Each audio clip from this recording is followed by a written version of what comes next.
আসসালামু আলাইকুম রহমতুল্লাহ। সুপ্রিয় শিক্ষার্থীবৃন্দ, মেকানিক্যাল ইঞ্জিনিয়ারিং চ্যানেলের পক্ষ থেকে তোমাদের সকলকে জানাচ্ছি আন্তরিক শুভেচ্ছা। এই ভিডিওটা তৈরি করছি সপ্তম শ্রেণীর শিক্ষার্থীদের জন্য। 2025 সালের সপ্তম শ্রেণীর বাংলাদেশ ও বিশ্ব পরিচয় বইয়ের দ্বিতীয় অধ্যায় বাংলাদেশের সংস্কৃতি ও সাংস্কৃতিক বৈচিত্র্য এর 6 নম্বর পর্বে আজকে আমরা দেখব পৃষ্ঠা 22 এর কাজ 2 এর সমাধান।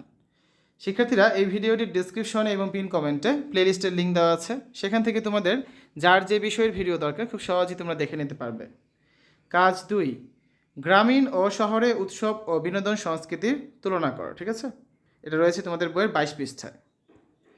গ্রাম ও শহরের উৎসব ও বিনোদন সংস্কৃতিতে অনেক পার্থক্য রয়েছে।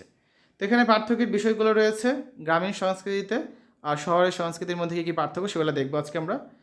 তো উৎসবের ধরনের ক্ষেত্রে গ্রামীণ সংস্কৃতিতে ধর্মীয় এবং কৃষি নির্ভর উৎসব বেশি পালন করা হয়, আর শহরের সংস্কৃতিতে আধুনিক ও আন্তর্জাতিক উৎসবগুলো বেশি পালন করা হয়। তারপর যদি উদযাপন পদ্ধতি নিয়ে আলোচনা করি, গ্রামীণ সংস্কৃতিতে ঐতিহ্যবাহী আয়োজন যেমন গ্রামীণ মেলা, লাঠি খেলা, পালা গান এগুলো উদযাপন করা হয়ে থাকে।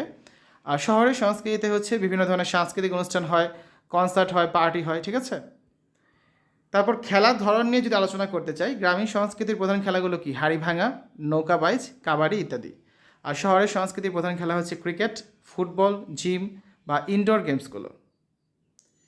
তারপরে পার্থক্যের বিষয় হচ্ছে বিনোদনের মাধ্যম। গ্রামীণ সংস্কৃতির বিনোদনের মাধ্যম হচ্ছে মূলত যাত্রাপালা, বাউল গান, নাটক, বায়োস্কোপ ইত্যাদি।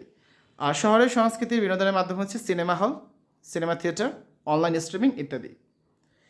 পরিবারের ভূমিকা গ্রামীণ সংস্কৃতিতে হচ্ছে সমষ্টিগত অংশগ্রহণ হয়ে থাকে, সবাই একসঙ্গে কোনো কিছু উদযাপন করে।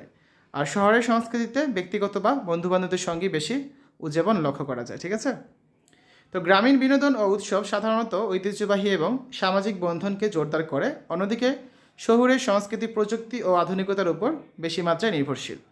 শিক্ষার্থীরা, এই হচ্ছে আজকে আলোচনা। আমরা আগামী ক্লাসে 24 পৃষ্ঠায় যে কাজগুলো আছে, 1 নম্বর কাজের তো আর 2 নম্বর কাজ, এই দুটো কাজের আমার সমাধান আগামী ক্লাসে তোমাদের করে দেবো। ঠিক আছে, আজকের এই ভিডিওতে তোমরা দেখেছো সপ্তম শ্রেণীর বাংলাদেশ ও বিশ্ব পরিচয় বইয়ের দ্বিতীয় অধ্যায় বাংলাদেশের সংস্কৃতি ও সাংস্কৃতিক বৈচিত্র্য এর 22 পৃষ্ঠার 2 নং কাজের সমাধান।